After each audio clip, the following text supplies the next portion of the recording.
എല്ലാവർക്കും നമസ്കാരം. ഓരോ പെൺകുട്ടികളും നമ്മളുടെ വീട്ടിലെ രാജകുമാരിയാണ് എന്നാണ് പറയുന്നത്. നമ്മൾ നമ്മുടെ സ്വന്തം വീട്ടിൽ നിൽക്കുന്ന അത്രയും കാലം രാജകുമാരി തന്നെയാണ്.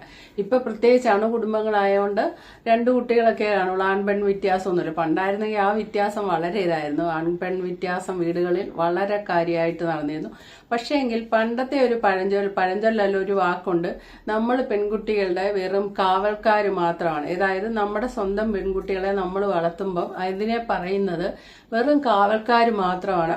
നമ്മൾ മറ്റൊരാളെ ഏൽപ്പിച്ചു കൊടുക്കേണ്ട കാവൽക്കാരാണ്. ഇതൊക്കെ ആര് കണ്ടെത്തിയ വാക്കുകളാണെന്നാണ് ഞാൻ ഓർക്കുന്നത് കേട്ടോ. അങ്ങനെയാണോ? വെറും കാവൽക്കാരായിട്ടാണോ നമ്മുടെ മക്കള് നമ്മൾ അതുപോലെ സ്നേഹിച്ച് അതുപോലെ വളർത്തുന്ന നമ്മുടെ മക്കള് നമ്മുടെ വീട്ടിലെ രാജകുമാരി തന്നെ? അങ്ങനെയാണ് നമ്മൾ വളർത്തിക്കൊണ്ടുവരുന്നത്. ഇപ്പൊ കാലം മാറി, പെൺകുട്ടികൾ വളരെ ബോൾഡായി. ഇപ്പൊ എന്തെങ്കിലും നമ്മൾ സോഷ്യൽ മീഡിയ കാണുന്നുണ്ട്, കമന്റ് ബോക്സ് കാണുന്നുണ്ട്, വസ്ത്രം വേണ്ട എന്നുള്ളത്. പണ്ടൊരു കാലത്ത് സമരം ചെയ്ത് മാറുമറിച്ച് വസ്ത്രം നേടിയെടുത്ത ആ ഒരു തലമുറ കഴിഞ്ഞ് ഇപ്പോഴത്തെ പെൺകുട്ടികൾക്ക് എന്തിനോട് അവർ സമരം ചെയ്യുന്നത്? ഇപ്പം തമ്മിൽ പ്രോഗ്രാമിലൊക്കെ ഹനാനൊക്കെ വന്നിരുന്ന് പറയുന്നത് എന്തിനോട് അവർ സമരം ചെയ്യുന്നത്? ബോൾഡാണെന്ന് അറിയിക്കാൻ വസ്ത്രം ഉരിഞ്ഞു മാറ്റുക എന്നുള്ളതാണ്. അതാണ് അവരുടെ ബോൾഡ്. പക്ഷെ മാനസികമായിട്ട് ഇവളുമാരൊക്കെ ബോൾഡ് ആയിട്ടുണ്ടോ ഇല്ലയോ എന്നുള്ളത് വളരെ ഇതാക്കണം. വിവാഹം കഴിക്കുകയല്ല, വിവാഹം കഴിച്ചാൽ പല അപകടങ്ങളാ. അതുകൊണ്ട് വിവാഹം കഴിക്കുന്നില്ല എന്നൊരു സൈഡിൽ പറയുമ്പോൾ മറു സൈഡിൽ ഈ എറണാകുളം ബാംഗ്ലൂരൊക്കെ പോലത്തെ പട്ടണങ്ങളിൽ നടക്കുന്ന കാര്യം എന്താണ്? Live in together. ഈ ലിവ് ഇൻ ടൂതറിലൂടെ എന്താണ് നേടുന്നത്? ലിവ് ഇൻ ടൂതറിലൂടെ പെൺകുട്ടികളുടെ ജീവിതമാണ് പോകുന്നത്, ആൺകുട്ടികളുടെ അല്ല. ഇങ്ങനെ ആരുടെയും കൂടെയൊക്കെ കഴിയും, എന്തേലുമൊക്കെ അപകടങ്ങളും പറ്റും. മെഡിക്കൽ സ്റ്റോറിലൊക്കെ ചെന്ന് പ്രഗ്നന്റ് ആണെന്നതിന്റെ ടെസ്റ്റ് ചെയ്യാനുള്ള കിറ്റ് വാങ്ങാനൊന്നും യാതൊരു മടിയും ചെളുപ്പും ഇല്ലാതെ കൂളായിട്ട് പറഞ്ഞ് മേടിച്ചുകൊണ്ട് പോരും ലിവ് ഇൻ ടൂതറുകാര്. അപ്പൊ ബോൾഡ് ആയെന്ന് ഒരു സൈഡിൽ പെൺകുട്ടികൾ അവകാശപ്പെടുന്നു, പക്ഷെ ജീവിതം ആ ഒരു സൈഡിൽ നശിപ്പിച്ചുകൊണ്ടായിരിക്കുന്നു. അല്ലാതെയുള്ള ബോൾഡിംഗ് ഒന്നും അല്ലേ ഈ കാണുന്നത്.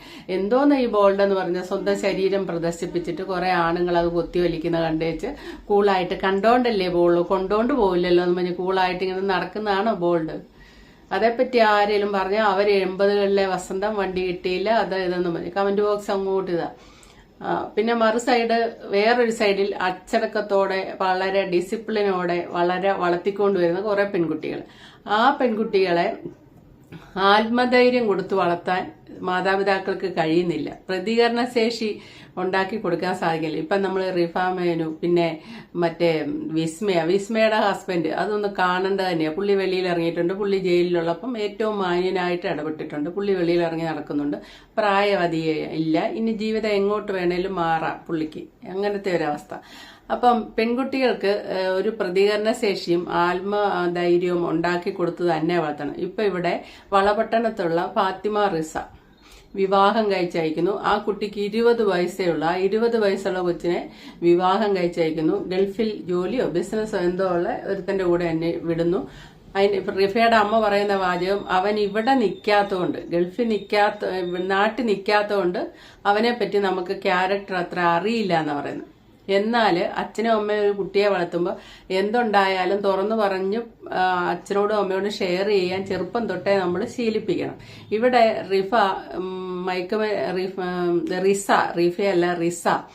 റിസ ഈ പുരുഷനെ കല്യാണം കഴിച്ചിട്ട് 8 മാസമേ. ഈ 8 മാസത്തിൽ ആ കുട്ടി ഇനി അനുഭവിക്കാൻ ദുരിതം ഒന്നുമില്ല. കാരണം അവന് ബോധമില്ല. അവൻ MDMA ആണ് ഉപയോഗിക്കുന്നത്.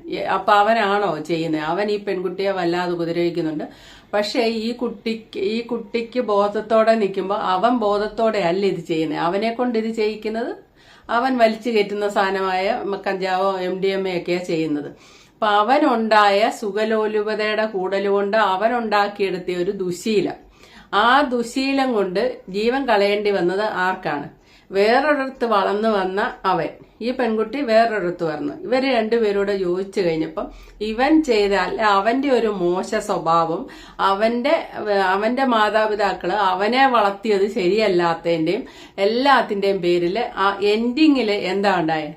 ഒരു വീട്ടിലെ രാജകുമാരി പോലെ വളർന്നു വന്ന കൊച്ച് സ്വയം ജീവൻ ഇല്ലാതാക്കുന്നു. എന്നിട്ട് ആ കുട്ടിക്ക് ആത്മധൈര്യം ഇല്ല എന്ന് ഞാൻ പറയാൻ കാര്യം, 8 മാസത്തിനിടയ്ക്ക് ആ കുട്ടി ഒരു വട്ടം ആത്മഹത്യക്ക് ശ്രമിച്ചിരുന്നു.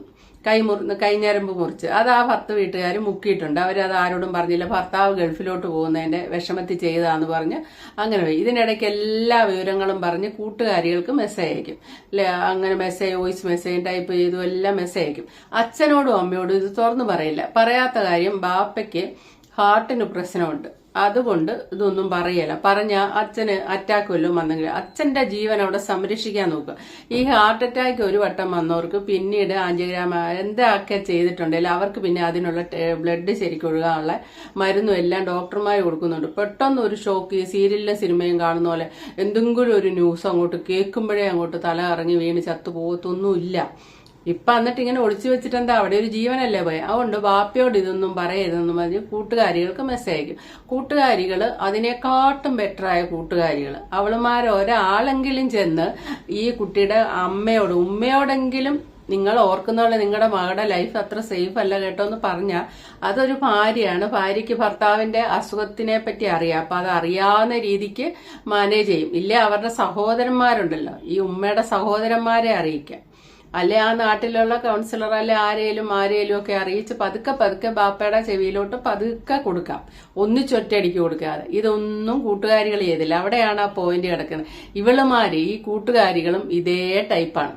അതായത് ഒന്നിനും പ്രതികരണശേഷിയില്ല, ആത്മധൈര്യവും ഇല്ല. ആകെ ചെയ്യാവുന്ന ഒരു കാര്യം ഇവളുമാര് ചെയ്യുന്നത് എന്താ വെച്ചാൽ സ്വയം അങ്ങ് ഇല്ലാതാകുക. 2 പുറം ലെറ്റർ എഴുതി അങ്ങ് വെച്ചിട്ട് അവനെ അങ്ങ് നിയമം പിടിച്ചോളും, ഞങ്ങൾ അങ്ങ് ഇല്ലാതായാലും അവനെ പിടിച്ചോളും, അവൻ അനുഭവിച്ചോളും, അവനെ വെറുതെ വിടുകയല്ല. ഇതാണ് ആരനുഭവിക്കും. ജയിലിലൊക്കെ ഇപ്പൊ വളരെ നല്ലതാണ്. രണ്ടാമത് അവരവിടെ പോയി മയക്കുമരുന്ന് ഉപയോഗിക്കുക. ഇപ്പൊ പോലീസില് മയക്കുമരുന്നൊക്കെ അഡിക്റ്റ് ആയിട്ടുള്ളവരെ പോലീസ് പിടിച്ചാൽ അവരത് അതിൽ നിന്ന് മുക്തനാകാൻ വേണ്ടിയുള്ള ട്രീറ്റ്മെന്റും അതും ഇതുണ്ട് പോലീസിൽ. അവരങ്ങനത്തെ സെന്ററിൽ കൊണ്ടിട്ടിട്ട് അവരതിൽ നിന്ന് മുക്തനാക്കും അവരെ, എന്നിട്ട് ജയിൽ ശിക്ഷ. അപ്പോഴത്തേന് ഇത് കഴിയുമ്പോഴത്തേന് അവൻ നല്ല ഡീസന്റ് ആയിട്ട് നല്ല മനുഷ്യനാവും. അതായത് അവൻ അവിടെ ആരെയും മാന്യമായിട്ട് നിൽക്കും ജയിലിൽ, ഒരു കുഴപ്പമില്ലാതെ. അങ്ങനെ ആകുമ്പോൾ അവൻ ശിക്ഷാ കാലാവധി ഇളവും ചെയ്ത് കിട്ടും. അവൻ വെളിയിലിറങ്ങി അന്ന് അങ്ങനെ മയക്കുമരുന്ന് അടിച്ചുകൊണ്ട് പറ്റിപ്പോയതാ എന്നൊക്കെ പറഞ്ഞ് അവന് രണ്ടാമതൊരിതും കിട്ടി. അപ്പൊ ഇത് ആർക്കാണ് പോയത്? ഈ പെൺകുട്ടികൾ നമ്മൾ സോഷ്യൽ മീഡിയയിൽ എത്രയോ അനുഭവങ്ങൾ വന്നാലും എത്രയെല്ലാം നമ്മൾ റിയാക്ഷൻ വീഡിയോ അല്ലെങ്കിൽ ന്യൂസ് ചാനലിലും കമന്റ് ബോക്സും ഒക്കെ നമ്മൾ എത്രയെല്ലാം എഴുതിയിട്ടാലും വീണ്ടും ഇനിയും മക്കളുണ്ട്, ആ മക്കളെയും കൂടെ കൊണ്ട് പുഴയിൽ എറിഞ്ഞോ അല്ലെ എങ്ങനെയും ആയിട്ട് ഈ പെണ്ണിപ്പം ഫാനിലാണ് ജീവിതം അവസാനിപ്പിച്ചത്. കടവിലെ 20-കാരി ഫാത്തിമത്തുൽ റസയുടെ ആത്മഹത്യയിൽ ഭർത്താവിനും ഭർത്തൃ വീട്ടുകാർക്കുമെതിരെ ഗുരുതര ആരോപണവുമായി കുടുംബം. ഇപ്പോൾ ഈ ഭർത്തൃ വീട്ടുകാരെ അങ്ങോട്ട് പാഠം പഠിപ്പിച്ചേ അടങ്ങുള്ളൂ എന്ന് പറഞ്ഞ് അങ്ങ് ഇറങ്ങിത്തിരിക്കും. ഈ പാഠം പഠിപ്പിച്ചിട്ട് ഇവർക്ക് എന്ത് നേടാനാ? ജയിലിൽ വിട്ടേച്ച് നല്ല വക്കീലിനെ വെച്ച് കേസ് നടത്തി ജയിലിൽ വിട്ടാൽ സ്വാധീനം ഉണ്ടേ കഴിഞ്ഞു. അപ്പൊ ഇവര് കല്യാണത്തിന് മുന്നേ ഈ പറഞ്ഞ പോലെ ഇനിയുള്ള കാലത്ത് പയ്യന്മാരെ ലഹരിക്ക് അടിമയാണോ നമുക്ക് കണ്ടാൽ മനസ്സിലാവില്ല. അവന്മാരെ പിടിച്ച് ടെസ്റ്റ് ചെയ്തിട്ട് ഇനി തൊട്ട് കല്യാണം കഴിച്ചു വിടാം. രണ്ടാമത് കല്യാണം കഴിച്ച് വിട്ട് കഴിഞ്ഞാൽ ആർഭാടമായ കല്യാണവും കുറെ സ്വർണവും പണവും എല്ലാം ചെലവായി കഴിഞ്ഞാൽ അങ്ങ് സമാധാനമായിട്ട് അങ്ങ് ഇരിക്കും. പേരൻസ് ഇരുന്ന് കഴിഞ്ഞാൽ അവിടെ പോകുന്നത് നിങ്ങൾ അനുഭവിച്ചോണം, ഇനി തൊട്ട് നിങ്ങളുടെ വീടാണ്. ആ ചിന്താഗതികൾക്കൊന്നും കാലത്തിന് മാറ്റാൻ പറ്റിയിട്ടില്ലെന്ന് എനിക്ക് തോന്നുന്നു. ചുമ്മാ പറയുന്ന വിപ്ലവകരമായ മാറ്റങ്ങളൊക്കെ ഇപ്പോഴും പെൺകുട്ടികളെ വിവാഹം കഴിച്ചു കഴിഞ്ഞാൽ ഉത്തരാത്തം കഴിഞ്ഞെന്ന് ഓർത്ത് സമാധാനിച്ചിങ്ങിരിക്കും. അവൾ അവിടെ പോയി എങ്ങനെയാന്ന് ഒരു പകുതിയെ ഇവർ അന്വേഷിക്കുന്നുള്ളൂ. ഈ പെൺകുട്ടി ഇത്രമേൽ മാനസിക വിഷമം അനുഭവിക്കുന്ന ഒരു വ്യക്തിയുടെ അടുത്ത് ആ പെൺകുട്ടി അങ്ങനെയാ. ആ പെൺകുട്ടി വീട്ടിൽ വരുമ്പോൾ കിള്ളി നമ്മളിങ്ങനെ ചോദിച്ചോണ്ടേ ഇരിക്കുവാണ്. എപ്പോഴെങ്കിലും കൺട്രോൾ പോയിട്ട് ഉള്ള കാര്യം പറയും. ഇത് ഇങ്ങനെ അന്ധമായിട്ട് വിശ്വസിക്കുക ഞാൻ വലിയ ഇപ്പൊ ഒന്നാമതായിട്ട് സ്നേഹമോ മര്യാദ ഇതൊന്നും അല്ല എപ്പോഴും വിവാഹബന്ധത്തിൽ നോക്കുന്നത്. പണം ആർക്കാണോ കൂടുതലുള്ള, പദവി ആർക്കാണോ കൂടുതലുള്ള അങ്ങനെയെ കെട്ടിച്ചുവിടും. ഇപ്പൊ കേരളത്തിലാണ് ഗവൺമെന്റ് ജോലിക്കാരനെ മതി, അവൻ എന്താണ് ചെയ്യുന്നതെന്ന് ഒന്നും അറിയണ്ട, സ്നേഹത്തിനൊന്നും ഇവിടെ ഒരു വിലയില്ല, പണവും പദവിയും നോക്കിയാണ് കെട്ടിച്ചു വിടുന്നത്. അതും പറയാതിരിക്കാൻ പറ്റില്ല. പൂർണ്ണമായിട്ടും ഇതിനെല്ലാം കുറ്റക്കാര് ഞാൻ പറയുന്ന പേരൻസിനെ പറയുള്ളൂ. ചിലർക്കൊന്നും ഇഷ്ടപ്പെടുകയല്ല, എന്നാലും പേരൻസ് ആണ് കുറ്റം. വിവാഹം കഴിഞ്ഞ് 8 മാസം തികയും മുൻപേ യുവതി ജീവനൊടുക്കിയത് ഭർത്താവിന്റെ പീഡനവും ലഹരി ഉപയോഗവും കാരണമെന്നാണ് പരാതി. റസയുടെ മുറിയിൽ നിന്ന് കിട്ടിയ ആത്മഹത്യാക്കുറിപ്പും കൂട്ടുകാരിക്ക് അയച്ച വാട്സ്ആപ്പ് സന്ദേശങ്ങളും തെളിവായി വീട്ടുകാർ ചൂണ്ടിക്കാണിക്കുന്നു. ഇതിന്റെ ഇടയ്ക്ക് ഈ ഇവളുടെ കൂട്ടുകാരി റിസയുടെ കൂട്ടുകാരെയാണ് പറയേണ്ട കേട്ടോ. ആ കൊച്ചു ജീവൻ ഇല്ലാതാക്കുന്നിടം വരെ അവളുമാര് വെയിറ്റ് ചെയ്തു. മിടുക്കികള്. ആ കൊച്ചിന്റെ അമ്മയോടെങ്കിലും ഒന്ന് ചെന്ന് പറയാൻ തോന്നിയില്ലല്ലോ എന്നാ ഞാൻ ഓർക്കുന്നു. ഒരു വാചകം എന്തേലും നിങ്ങൾ ഉദ്ദേശിച്ച പോലെ അല്ല കാര്യങ്ങൾ, അവനത്ര ശരിയല്ലെന്നാ തോന്നേ. അങ്ങനെയൊക്കെ പറഞ്ഞ് പതുക്കെ പറയാല്ലേ. ഈ പെൺകുട്ടി തീർച്ചയായിട്ടും കൂട്ടുകാരി എന്റെ ഉപ്പ ഇല്ലാതാവും, ഉപ്പ വിഷമിക്കോ, അവര് കരയൂലേ, എന്റെ മാതാ മാതാപിതാക്കൾ കരയൂലേ, അതുകൊണ്ട് പറയല്ലേ എന്ന് കൂട്ടുകാരോട് പറയും. പക്ഷെ കൂട്ടുകാർ പക്വതയോടെ ചിന്തിക്കണ്ടേ? ഒന്നും പറഞ്ഞില്ല. ഇപ്പൊ കുറേ വോയിസ് എല്ലാം ന്യൂസ് ചാനലിൽ കൊടുത്തോണ്ടിരിക്കുക. ഇപ്പുറത്തെ സൈഡിൽ പേരൻസ് നിങ്ങൾ കേസ് കൊടുത്തവന് അത് ചെയ്യിക്കും ഇത് ചെയ്യിക്കും, എന്നിട്ട് ഇവർക്ക് ആ പെങ്കൊച്ചിനെ തിരിച്ചു കിട്ടുമല്ലോ എന്ന്. പെങ്കൊച്ചിന്റെ വോയിസ് ഉണ്ട്, കുറേ വോയിസ് ഉണ്ട്, ഒത്തിരി വോയിസ് ന്യൂസ് ചാനലിൽ അവിടെ ഇവിടെയൊക്കെ ഉണ്ട്. ആച്ചിക്കാരനെ വാങ്ങാനായിട്ട് വെറുതെ ആവശ്യമില്ലാണ്ട് എന്തെല്ലോ കാരണം പറഞ്ഞിട്ട് എൻ്റെ അടുത്ത് അടിയാക്കിയതാ. വേണ്ടാണ്ട് ആവശ്യമില്ലാണ്ട് ചീത്ത വിളിച്ചിട്ടും ആക്കിയിട്ടെല്ലാം പേടിപ്പിക്കാൻ ഒക്കെ ഇങ്ങനെ നിക്കാൻ കഴിയുന്നില്ല. ഞാൻ മരിച്ചു, എൻ്റെ ഉപ്പ കരയൂലെ കൊറേ, ഓനിക്ക് സന്തോഷായിരിക്കും. പക്ഷെ എൻ്റെ ഉപ്പയും കരയൂലെ. ഇങ്ങനെ ആദ്യം ഇങ്ങനെ ഒരു തീരണം കഴിയൂല. എൻ്റെ റൂമില് കല്യാണത്തിന്റെ ലഹങ്ക വെച്ചതിന്റെ ഉള്ളോട്ടായിട്ടൊരു റെഡ് കവർ ഉണ്ട്, അതില് 2 പേപ്പർ ഉണ്ട്. അത് നീ എടുത്തിട്ട് ഉപ്പാക്ക് കൊടുക്കണം. ഓനങ്ങനെ നല്ലോനായിട്ട് ജീവിക്കണം. വാചകങ്ങൾ നിങ്ങൾ ശ്രദ്ധിച്ചോ? അതായത് അവന് സന്തോഷമാകും, പക്ഷെ എന്റെ ഉപ്പയും ഉമ്മയും കരയൂലേ. അതാ ഈ വിവരം അറിഞ്ഞാൽ എന്റെ ഉപ്പയും ഉമ്മയും കരയും. അതുകൊണ്ട് അവരെ അറിയിക്കാൻ പറ്റിയല്ല. പിന്നെ 2 പുറം ലെറ്റർ എഴുതി കല്യാണ ലഹങ്കയുടെ അടിയിൽ വെച്ചിട്ടുണ്ട്, അത് നീ ഉപ്പയ്ക്ക് കൊടുക്കണമെന്ന്. ഞാനൊരു ചോദ്യം ചോദിക്കട്ടെ, ഈ പെൺകുട്ടി ഇപ്പൊ ഈ ചെയ്തു വെച്ച എന്താണ്? ജീവനില്ലാതാക്കി. അറ്റാക്ക് വന്ന ബാപ്പ മരിച്ചൊന്നുമില്ലല്ലോ, ബാപ്പ ജീവിച്ചിരിക്കുന്നില്ലേ. അപ്പൊ ഈ ഒരു വിവരം പറഞ്ഞ ബാപ്പയുടെ കാറ്റുപോകും. അപ്പം അതുകൊണ്ട് പറയാതിരിക്കുന്ന കൊച്ച് ബാപ്പയ്ക്ക് കൊടുത്ത സമ്മാനം എന്താണ്? ഒന്നും അറിയത്തില്ല അവർക്കെന്ന് ഓർക്കണം. ഈ പെൺകുട്ടിയുടെ ലൈഫ് എന്താണെന്ന് പോലും അവർക്കറിയില്ല. ഒരു വട്ടം ആത്മഹത്യക്ക് ശ്രമിച്ചാൽ അതുപോലും അവർക്കറിയില്ല, ഒന്നും അവർക്കറിയില്ല. അങ്ങനെ ഇരിക്കുമ്പോഴാണ് അവരുടെ മകള് മരിച്ചെന്ന് പറഞ്ഞൊരു വാർത്ത. അതുപോലെ ചത്തുപോകാൻ, പെട്ടെന്ന് ചത്തുപോകാൻ അത് മതി. പതുക്കെ നമ്മൾ കൊടുക്കുന്ന പോലെ അല്ലല്ലോ, പടയെന്നും പറഞ്ഞൊരു ന്യൂസ് എത്തുകയല്ലേ. അപ്പൊ ആ കൊച്ചതിന്റെ ബാപ്പയോട് എന്താ ചെയ്തേ? ഇതൊന്നും അല്ല സംഭവം. ഇത് എങ്ങനെയാണെന്ന് ചോദിച്ചാൽ ഇവർക്കെല്ലാം ദുരഭിമാനം എന്നുള്ളൊരു സംഗതിയാണ് കൂടുതലും. അതായത് ഇത്രയെല്ലാം കാണിച്ച് ആർഭാടമായിട്ട് വിവാഹം നടത്തി വിട്ടുമ്പോൾ അത് കഴിഞ്ഞ് തിരിച്ചു വന്നു കഴിയുമ്പോൾ മാന്യതയ്ക്ക് നഷ്ടം വരും. അതും അവരെ കുറ്റം പറഞ്ഞിട്ട് കാര്യമില്ല. ഇപ്പൊ നമ്മൾ തന്നെ ഇത്രയും പ്രായമായെന്ന് പറഞ്ഞാൽ നമ്മുടെ വീട്ടിൽ 2 ദിവസം പോയി നിന്ന ആദ്യത്തെ 2-3 ദിവസത്തേന് നമ്മളൊരു കാര്യം ശ്രദ്ധിച്ചാൽ മതി. നമ്മൾ പണ്ട് നിൽക്കുമ്പോൾ വേണേ തിന്നച്ചിട്ട് പോടി എന്നുള്ള രീതി പറഞ്ഞുകൊണ്ടിരിക്കുന്ന അമ്മ, നമ്മൾ 2 ദിവസം പോയി നിൽക്കുമ്പോൾ നമ്മളെ അപ്പം തന്നെ വിരുന്നുകാരാ. അന്ന് ചെറുപ്പത്തിൽ തൊട്ട് നമുക്ക് ഇഷ്ടമുള്ള സാധനം എന്താണോ അതെല്ലാം ഉണ്ടാക്കി തരും, അച്ഛൻ അതെല്ലാം മേടിച്ചു കൊണ്ട് തരും. അപ്പൊ നമ്മുടെ സ്ഥാനം അവിടെ പോയി എന്ന് മനസ്സിലാക്കുക. നമ്മൾ അവിടെ വീട്ടിലെ അംഗമല്ല, വെറും വിരുന്നുകാരാണ്. വിരുന്നുകാരുടെ അവസ്ഥ എന്താ? ചെല്ലുക, 2 ദിവസം നിൽക്കുക, പോവുക, ഇത്ര മാത്രമേ ഉള്ളൂ. ആ കൂടുതൽ സാധനങ്ങളൊക്കെ മേടിച്ച് നമ്മളെ വളരെ ട്രീറ്റ് ചെയ്യുന്നുണ്ട്. അപ്പം മനസ്സിലാക്കിയാൽ മതി, വിരുന്നുകാരാണ്, വേഗം ഇറങ്ങിക്കോണം അവിടുന്ന്. അതാണ് ആ സത്യം. 2 ദിവസം കഴിയുമ്പോൾ അച്ഛൻ ചോദിക്കും പോണില്ലേ, അമ്മ ചോദിക്കും പോണില്ലേ, കുറച്ച് കഴിഞ്ഞാൽ നാട്ടുകാർ ചോദിക്കും പോണില്ലേ. അപ്പൊ നമുക്ക് അവിടെ നമ്മുടെ വീടില്ല. അപ്പൊ ഇത് തന്നെയാണ് ഈ കുട്ടിയൊക്കെ ഭരിക്കുന്ന കാര്യം. കാരണം സ്വന്തം വീട്ടിൽ പിന്നെ പെൺകുട്ടികൾക്ക് നിൽക്കാൻ മേലാത്ത ഒരു വ്യവസ്ഥിതിയാണ് കേരളത്തിലുള്ളത്. നിന്നാ നാട്ടുകാർ ചോദിക്കും, വീട്ടുകാർ ചോദിക്കും. നമുക്ക് ശരിക്കും പറഞ്ഞാൽ ഒരിടവും ഇല്ലെന്ന് പറയാം. സ്ത്രീകൾക്ക് ഒരിടവും ഇല്ലെന്ന് പറയാം. വീട് സ്വന്തം വീട്ടിൽ നിന്ന് കെട്ടിച്ചു വിട്ടു, പിന്നെ അവിടെ ഇല്ല. ഇവിടെ ഹസ്ബൻഡ് വരുമ്പോൾ ഇടിയും തൊഴിയാണ്, പിന്നെ ഇവിടവും ഇല്ല. ഇനി മക്കളുണ്ടെങ്കിൽ മക്കളെ ഒന്ന് വളർത്തി വിടാൻ വേണ്ടി ത്യാഗം സഹിച്ച് മൊത്തം വളർത്തി വിട്ട് ഒരു പരുവത്തിൽ എത്തിക്കഴിഞ്ഞാൽ അവർ അടുത്ത കല്യാണം കഴിക്കും, അവിടുന്ന് ഒരു തൊഴിൽ ഇങ്ങോട്ട് കിട്ടും. അങ്ങനെ മൊത്തത്തിൽ നമ്മുടെ കാര്യമെല്ലാം വലിയ പരിതാപകരമാണ്. ഈ കുട്ടിയൊക്കെ ഈ ഉപ്പ വിഷമിക്കും എന്നുള്ള വാചകം അല്ല കാര്യമായിട്ട് എടുക്കേണ്ട സമൂഹത്തിൽ പോകുന്ന മാന്യത, അതാണ്. ഭർത്താവാണ് കാരണമെന്നാണ് കുടുംബം ആരോപിക്കുന്നത്. ഫാത്തിമയുടെ ഉമ്മയുണ്ട്. ഓൻ്റെ ഇത് സ്വഭാവം അറിയണമെങ്കിൽ ഓൻ ഇവിടെ താമസിച്ചാലേ ഓൻ്റെ സ്വഭാവം നമുക്കൊന്നും അറിയില്ല. ഓൻ്റെ ഇത് അങ്ങനെ ഒരു ദിവസത്തെ ഇതിന് നിന്ന് തന്നാലും എൻ്റെ മോക്കുള്ള വിഷമം നമ്മളോട് പറയുന്നില്ല. ഈ വിഷമം അപ്പാടെ പറഞ്ഞത് ചങ്ങാഴ്ചയോടാണ്. എന്തൊക്കെ വാട്സപ്പിൽ അയച്ചത്? വാട്സപ്പിൽ വെച്ചത് എന്നെ വല്ലാണ്ട് മർദ്ദിച്ചിരുന്ന് ചീത്ത വിളിയാന്ന്, എനിക്ക് സഹിക്കാൻ പറ്റുന്നില്ല. എൻ്റെ ഭർത്താവ് പിന്നെ ഗൾഫിൽ പോയ സമയത്ത് അവിടുന്ന് MDMA ഉപയോഗിക്കുന്നുണ്ട്. മാർച്ച് 2-ാം തീയതി ഇവള് ആത്മഹത്യക്ക് ശ്രമിച്ചിട്ടുണ്ട്. ഇതെല്ലാം ഈ സുഹൃത്തുക്കളോട് പങ്കുവച്ചിട്ടുണ്ട് വോയിസ് ക്ലിപ്പിൽ. അപ്പോൾ ആ കാണിച്ച ട്രീറ്റ്മെൻറ്റ് ചെയ്ത പേപ്പർ പോലെ ഈ ആസിഫിൻ്റെ ജ്യേഷ്ഠ കത്തിച്ച് കളഞ്ഞ് ഹോസ്പിറ്റലിൽ തന്നെ പറഞ്ഞു വെച്ചാൽ ഈ ഭർത്താവ് ഗൾഫിലേക്ക് പോയ ഇതിന് വേണ്ടിയിട്ട് ചെയ്തെന്ന് പറഞ്ഞ വിഷമത്തിന് അങ്ങനെ പറയിപ്പിച്ച് വളക്കൊണ്ട് ഓൻ്റെ കുടുംബാംഗങ്ങൾ ഇതിന് പങ്കാന്ന് കൃത്യമായിട്ട് അവർക്കറിയാം. എൻ്റെ മരണകർമ്മം എൻ്റെ ഭർത്താവ് ആസിഫാന്ന്. അവന് തൂക്കയറ്, ഞാൻ മരിച്ച പോലെ ഓനിക്ക് തൂക്കയറ് ഓനിക്ക് കിട്ടണം. അത് നീതി കിട്ടുന്നവരെ നമ്മൾ പോരാടും. ചൊവ്വാഴ്ച വൈകുന്നേരം അവൻ്റെ ജ്യേഷ്ഠൻ്റെ ഭാര്യയും ഉമ്മയും ഇവിടെ വന്നിന്. അവർ പോയ ശേഷം എൻ്റെ പെങ്ങളോട് പറഞ്ഞ് ഞാൻ റൂമിൽ പോയിട്ട് കുളിച്ചിട്ട് വരുന്നു, എന്നിട്ട് പോയതാണ്. വിളിച്ചിട്ട് ഇവിടെ അനങ്ങുന്നില്ല, ഫോൺ റിങ് ചെയ്യുന്നല്ലാണ്ട് ഒരിതില്ല. അങ്ങനെ വാതിൽ തട്ടി നോക്കുമ്പോൾ നമ്മളെ മോള് ഫാനിന് തൂങ്ങിയിട്ട് വന്നു. വൈകുന്നേരം 6:15 മയ്യത്ത് ഇവിടെ കൊണ്ടാട്ട് ആ സമയത്ത് കാണാൻ വേണ്ടി വരുന്നു. ഓൻ ഇതിൽ പ്രതിയാന്ന് ഓനക്ക് കൃത്യമായില്ലേ. അന്ന് വന്ന പിറ്റേന്ന് തന്നെ ഗൾഫിലേക്ക് മുങ്ങിയതിന്. ഇപ്പൊ എത്ര ഇതിലായിരുന്നു പറയുന്നത്, അവനെ നിയമത്തിന്റെ മുന്നിൽ കൊണ്ടുവരണം. എന്നിട്ട് ഇവർക്ക് എന്ത് നേടാനാണ്? എനിക്കിപ്പോഴും മനസ്സിലാകുന്നില്ല. ഈ പെൺകുട്ടിയാണേലും ഈ വീട്ടുകാരാണേലും ഇവരുടെ ജീവൻ ഒരു വിലയില്ലേ? 20 വയസ്സല്ലേ ഉള്ളൂ. എന്ത് ജീവിതം കണ്ട്.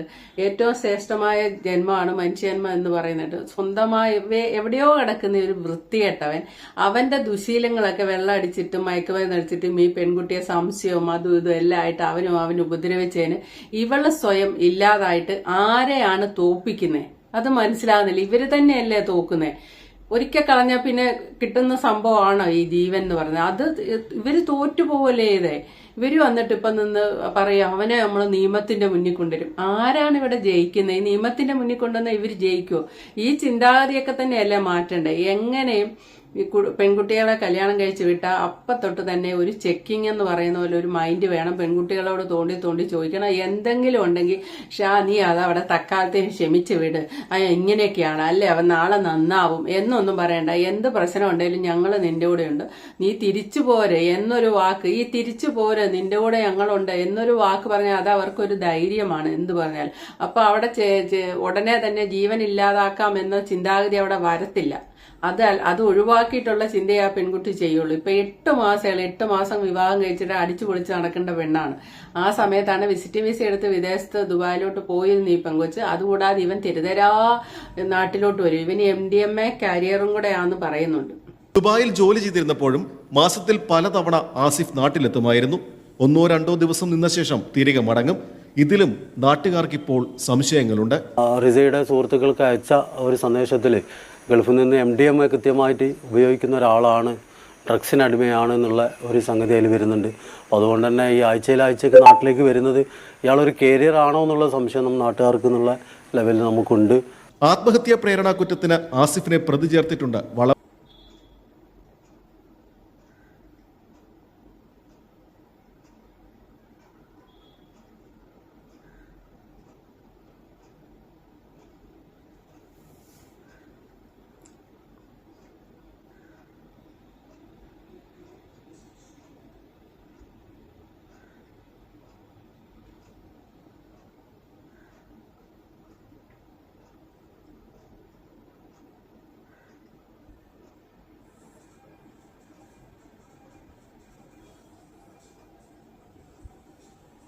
അപ്പൊ ഏതായാലും പയ്യനെതിരെ ലുക്കൌട്ട് നോട്ടീസ് ഇറക്കിയിട്ടുണ്ട് പോലീസ്. അയാൾ ദുബായിക്ക് മുങ്ങിയിട്ടുണ്ട്. മരണം കഴിഞ്ഞ് അപ്പം തന്നെ അയാൾ പോയിട്ടുണ്ട്.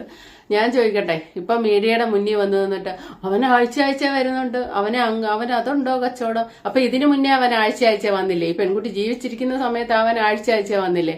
അപ്പൊ ഇവർക്കൊരു സംശയം തോന്നിയില്ലേ?